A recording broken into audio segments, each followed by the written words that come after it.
நிகழ்ச்சிக்குள் நுழைவதற்கு முன்பதாக ஒரு ஆயுதத்தை உங்களுக்கு காண்பிக்க விரும்புகின்றேன். இப்பொழுது நீங்கள் திரையில் பார்த்துக் கொண்டிருக்கின்ற இந்த ஆயுதத்தை கேப்டிவ் போல்ட் பிஸ்டல் என்று அழைப்பார்கள். இது போன்ற ஒரு ஆயுதத்தினால் தான் ஊடகவியலாளர் லசந்த விக்ரமதுங்க கொல்லப்பட்டார்.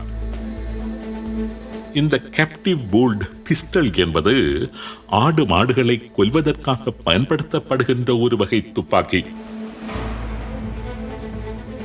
மிருகங்களை கொல்வதற்காக பயன்படுத்தப்படுகின்ற துப்பாக்கியை இதற்காக லசந்த விக்ரமதுங்கவை படுகொலை செய்வதற்கு பயன்படுத்தி இருந்தார்கள்.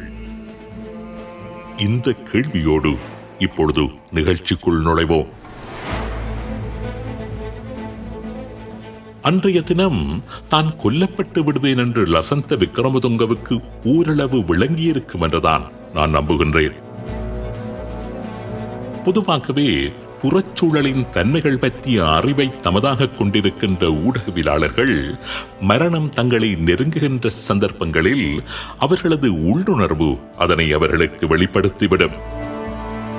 ஊடகவியலாளர்களான நடேசன் மற்றும் சிவராம் போன்றவர்கள் படுகொலை செய்யப்படுவதற்கு ஓரிரண்டு தினங்களுக்கு முன்னர் நான் அவர்களை சந்தித்த போது தங்களுடைய மரணம் தொடர்பான தமது உள்ளுணர்வுகளை அவர்கள் வெளிப்படுத்தி இருந்ததை அவர்கள் கொல்லப்பட்டதன் பின்னர் தான் என்னால் மீட்டு பார்க்க முடிந்திருந்தது. ஊடகவியலாளர் நடேசன் மரணிப்பதற்கு முந்தைய தினம் அவரை மட்டக்களப்பு பொதுச்சந்தையில் சந்தித்த போது ஒரே வழியாக தொடர்ந்து பயணிக்க வேண்டாம், யாராவது உங்களை பின்தொடர்ந்தால் அருகில் இருக்கும் ஏதாவது ஒரு வீட்டுக்குள் சென்று விடுங்கள் என்றெல்லாம் எனக்கு பல ஆலோசனைகளை வழங்கிவிட்டு எமது இனத்திற்கு என்னால் முடிந்ததையெல்லாம் செய்துவிட்டேன், ஓடி முடித்து விட்டேன் என்று சாதாரணமாக கூறியிருந்ததன் அர்த்தம் அவர் படுகொலை செய்யப்பட்டதன் பின்னர்தான் எனக்கு நினைவுக்கு வந்திருந்தது. அதேபோன்று ஊடகவியலாளர் தராக்கி சிவராம் கொல்லப்படுவதற்கு 4 தினங்களுக்கு முன்னர் கொழும்பில் கல்கிசை ஹேனரோடில் உள்ள ஒரு கொத்துரொட்டி கடையில் சந்தித்து பேசிக் கொண்டிருந்த போது நான் எல்லோரிடமும் கூறிவிட்டேன், நான் இறந்தால் என் உடலை மட்டக்களப்பில் உள்ள ஆலியடிச்சோலை மாயாணத்தில் தான் புதைக்க வேண்டும் என்று கூறிவிட்டேன் என்று பேச்சுவாக்கில் கூறியிருந்தார். வெளிநாட்டுக்கு வந்துவிடும்படி பலரும் அழைக்கின்றார்கள், வெளிநாட்டுக்கு தப்பியோடிவிடுங்கள் என்று பலரும் எச்சரிக்கின்றார்கள். என்று ஒரு நாள் சாகத்தானே போகின்றேன், எங்கட மண்ணில் சாபமே என்று கூறி அவருக்கு உரித்தான நமட்டு சிரிப்பொன்றை உதித்தார். உள்ளுணர்வா அல்லது அனுமாஷியமா அல்லது நிலைமையை ஓரளவு ஊகிக்கக்கூடிய ஊடக பட்டறிவா தெரியவில்லை. அவர்களது மரணம் பற்றிய ஏதோ ஒருவித எதிர்பார்ப்பு அவர்களுக்கு இருந்திருக்கின்றது என்பது மாத்திரம் ஓரளவுக்கு உண்மைதான். லசந்த விக்ரமதுங்க கொல்லப்பட்ட தினத்தன்று மரணம் தன்னை நெருங்கிக் கொண்டிருக்கின்றது என்கின்ற உள்ளுணர்வு நிச்சயம் அவரை ஆட்கொண்டிருக்கும் என்றுதான் நான் நினைக்கின்றேன். அவர் கொல்லப்பட்டது 2009 ஆண்டு ஜனவரி மாதம் 8ஆம் தேதி. 6ஆம் திகதி அவர் நிகழ்ச்சி நடத்துகின்ற இலங்கையின் பிரபலியமான MTV தொலைக்காட்சி கலேகம் மீது ஒரு கிளைமோர் தாக்குதல் நடைபெற்றது. கலேகத்திற்கு வந்த 15 பேர் கொண்ட குழு கலேகத்தின் MCR மற்றும் பிரதான ஒளிபரப்பு கூடம் போன்றவற்றை தாக்கி சேதப்படுத்தியிருந்தார்கள். பின்னர் அந்த இடத்திற்கு வந்த லசந்த விக்ரமதுங்க இது ஒரு பயங்கரவாத செயல் என்று ஊடகங்களுக்கு கூறிவிட்டு திரும்பியிருந்தார். அதன் பின்னர் அவர் பொதுவழிக்கு வரவே இல்லை என்று கூறுகின்றார்கள் அவருடன் பணியாற்றியவர்கள். அன்றைய தினமும் மறுதினமும் அவர் வெளியே எங்கும் போகவில்லை. லசந்த கொல்லப்பட்ட தினமான 2009 ஆண்டு ஜனவரி மாதம் 8ஆம் தேதி கிட்டத்தட்ட கொலையாளிகள் அவரை சூழ்ந்து விட்டிருந்தார்கள். நுகைகுடையில் இருந்த அவரது வீட்டை சுற்றி சந்தேகத்திற்கிடமான நடமாட்டங்கள் இருந்ததை அவரது வீட்டின் முன்னால் இருந்த கடைக்காரர்கள் அவதானித்துள்ளார்கள். ஒரு மோட்டார் சைக்கிளில் வந்த இருவர் லசந்தவின் வீட்டுக்கருகே தரித்து நின்றதாகவும் லசந்த தனது டொயோட்டா கொரோலா வாகனத்தில் வீட்டில் இருந்து புறப்பட்டதும் அதனை தொலைபேசியூடாக வேறு யாருக்கோ கூறிவிட்டு லசந்தவின் வாகனத்தை அவர்கள் பின்தொடர்ந்து சென்றதை அங்கிருந்த ஒரு முச்சக்கர வண்டி சாரதி அவதானித்துள்ளார். நுகைகுடையில் இருந்து லசந்த தனது வாகனத்தில் பத்திரமுள்ளவில் உள்ள அவரது மனைவியின் வீட்டை நோக்கி சென்று கொண்டிருந்த போது அவருடைய சண்டே லீடர் பத்திரிகை அலுவலகத்தில் இருந்து அவருக்கு ஒரு தொலைபேசி அழைப்பு வந்திருந்தது. சண்டே லீடர் பத்திரிகை அலுவலகத்திற்கு முன்பாக சிலர் சந்தேகத்திற்கிடமாக நடமாடி வருவதாகவும் கொஞ்சம் கவனமாக இருங்கள் என்றும் அவரது அலுவலக ஊழியர் லசந்தவை எச்சரித்திருந்தார். அன்றைய தினம் லசந்த நேரடியாக சண்டே லீடர் பத்திரிகை அலுவலகத்திற்கு செல்லவில்லை. பத்திரமுள்ளவில் உள்ள தனது மனைவியின் வீட்டுக்கு சென்று அவரையும் அழைத்துக் கொண்டு கடைக்கு சென்று சில பொருட்களை கொள்வனவு செய்துவிட்டு பத்திரமுள்ளவில் உள்ள அவரது மனைவியின் வீட்டுக்கு திரும்பிச் சென்ற வேளை வீட்டின் வாசலில் வைத்து மோட்டார் சைக்கிள்களில் வந்தவர்கள் அவரை இடைமறித்திருக்கின்றார்கள்.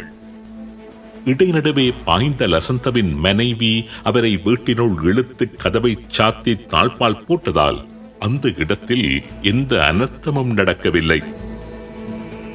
மனைவி எவ்வளவோ தடுத்தும் கேட்காமல் லசந்த பிடிவாதமாக மறுபடியும் சண்டே லீடர் அலுவலகத்திற்கு தனியாக தனது வாகனத்தில் சென்றிருக்கின்றார். அப்பொழுதும் 4 மோட்டார் சைக்கிள்களில் தலைக்கவசம் அணிந்த 8 பேர் அவரது வாகனத்தை பின்தொடர்வதை அவதானித்த லசந்த நினைத்ததை விட நிலைமை தீவிரமாகி வருவதை உணர்ந்தார். உடனடியாக ஜனாதிபதி மஹிந்த ராஜபக்ஷவுக்கு நேரடியாக தொலைபேசி அழைப்பை எடுத்தார். பல தடவைகள் அழைப்படுத்தும் மஹிந்த ராஜபக்ஷ லசந்தவின் அழைப்பினை எடுக்கவில்லை. காலை 10:45 மணிக்கு லசந்த பயணம் செய்த வாகனத்தை இடைமறித்த 4 மோட்டார் சைக்கிள்களில் வந்த ஆயுததாரிகள் வாகனத்தின் கண்ணாடி ஜன்னலை உடைத்து லசந்தவை வெளியே இழுத்து தெருவில் வீசி எறிந்துவிட்டு கீழே விழுந்த லசந்தவின் தலையில் கேப்டிவ் போல்ட் பிஸ்டலினால் சுட்டார். படுகாயமடைந்த நிலையில் கழுபுவல மருத்துவமனைக்கு கொண்டு செல்லப்பட்ட லசந்த 3 மணி நேரம் நடைபெற்ற தீவிர சிகிச்சை பலன் அளிக்காமல் மரணமடைந்தார். இலங்கையின் தலை சிறந்த ஒரு ஊடகவியலாளனின் பேனா கடைசியில் உடைக்கப்பட்டது. அச்சுறுத்த இன்னும் வேகமாக மக்களுக்காக எழுதிக் கொண்டிருந்த அந்த பேனா கடைசியில் அந்த மக்களிடம் இருந்து பிடுங்கி எறியப்பட்டது. தான் நேசித்த அந்த தேசத்திற்காக ஓயாது ஒலித்துக் கொண்டே இருந்த அந்த ஊடகவியலாளனின் கம்பீர குரல் கடைசியில் நிரந்தரமாக மௌனிக்கப்பட்டது. இங்கு பல கேள்விகள் இருக்கின்றன. லசந்தவின் படுகொலை விடயத்தில் நாங்கள் ஆராய வேண்டிய பல விடயங்கள் இருக்கின்றன. லசந்தவின் தொலைபேசி அழைப்புகளுக்கு ஏன் மஹிந்த ராஜபக்ஷ பதிலளிக்கவில்லை என்று நாம் ஆராய வேண்டியிருக்கின்றது. மோட்டார் சைக்கிள்களில் வந்த அந்த 8 ஆயுததாரிகளும் யார் என்று நாம் ஆராய வேண்டியிருக்கின்றது.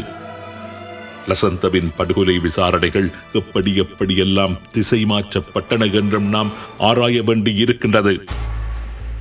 இவை அனைத்துக்கும் முன்பதாக கொலையாளிகள் இதற்காக லசந்தவை மாடுகள் சுடுவதற்கு பயன்படுத்தப்படுகின்ற கேப்டிவ் போல்ட் பிஸ்டலினால் சுட்டு படுகொலை செய்தார்கள் என்று நாம் ஆராய வேண்டியிருக்கின்றது. லசந்தவை சுட வந்தவர்கள் வசம் பெரேட்டா 8000 பிஸ்டல்கள் இருந்திருக்கின்றன. நவீன மினியூசி ரக துப்பாக்கிகளும் இருந்திருக்கின்றன. அப்படி இருக்க இதற்காக கேப்டிவ் போல்ட் பிஸ்டலை பாவித்து அவர்கள் லசந்தவை படுகொலை செய்தார்கள். இப்பொழுது நீங்கள் திரையில் பார்க்கின்ற காட்சி கோட்டபாயவின் ட்ரிபோலி பிளட்டோனின் ஒரு அங்கமான கருணா குழு நவீன ஆயுதங்களுடன் நடமாடுகின்ற காட்சி. இது கருணா குழு எறிகணைகள், கிளைமோர் குண்டுகள், ராக்கெட் லாஞ்சர்ஸ், T-56 மற்றும் AK-47 துப்பாக்கிகள் உட்பட பல நவீன ஆயுதங்களை சம்பிரதாயபூர்வமாக ஸ்ரீலங்கா படைகளிடம் ஒப்படைக்கின்ற காட்சி. இது கோட்டாபாயவின் ட்ரிபோலி பிளட்டோனில் அங்கம் வகித்த முஸ்லிம் ஆயுத குழுக்கள் சில நவீன ஆயுதங்களை ஸ்ரீலங்கா படைகளிடம் கையளிக்கின்ற காட்சி. அதாவது ட்ரிபோலி பிளட்டூன் என்பது ஒரு முழு இராணுவம் போல சகலவிதமான நவீன ஆயுதங்களையும் சுமந்து கொண்டு இலங்கையில் வலம் வந்த ஒரு குழு. இப்படி பல நவீன ஆயுதங்களை தனதாக வைத்திருந்த ட்ரிப்போலி பிளட்டூன் லசந்த விக்ரமதுங்கவை படுகொலை செய்வதற்கு மாத்திரம் இதற்காக மாடுகளை சுடுவதற்கு பயன்படுத்தப்படுகின்ற கேப்டிவ் போல்ட் பிஸ்டலை பாவித்தது. இந்த கேள்விக்கான பதிலை அடுத்த உண்மைகள் நிகழ்ச்சியில் விரிவாக ஆராய்வோம்.